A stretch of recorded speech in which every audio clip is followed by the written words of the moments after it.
el senador Cota, tuvieron todas las organizaciones, donde se estableció el compromiso de los 4.000 millones que deuda cerca se iban a cubrir este año con el presupuesto 2014 y del 2015, bueno, pues ya quedaron los 12.000 millones. Entonces estamos solicitando nosotros un punto de acuerdo del Congreso para que se le envíe a la Secretaría de Agricultura y a Cerca para que se radiquen los recursos en lo inmediato.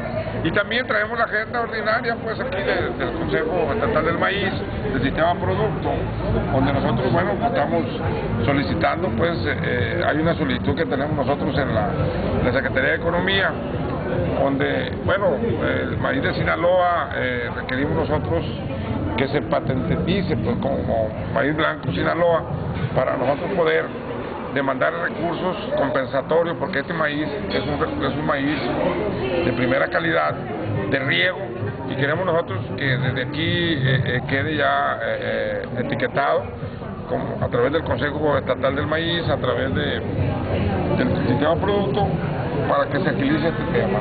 Aquí algo también que nosotros estamos demandando es que en el nuevo presupuesto tengamos más apoyos para los temporaleros. En Sinaloa tenemos 500.000 hectáreas de temporal y ya se están dando semillas para 100.000, se están dando hasta 20.000 hectáreas para fertilizantes. Queremos que este presupuesto aumente para llegar a 200.000 hectáreas. Entonces, esa es la demanda principal que tenemos con ellos y hay el compromiso. Esperemos, se ha estado cabildeando con el secretario de Agricultura para que vaya en la iniciativa que se va a presentar de presupuesto de ingresos que se considere este recurso.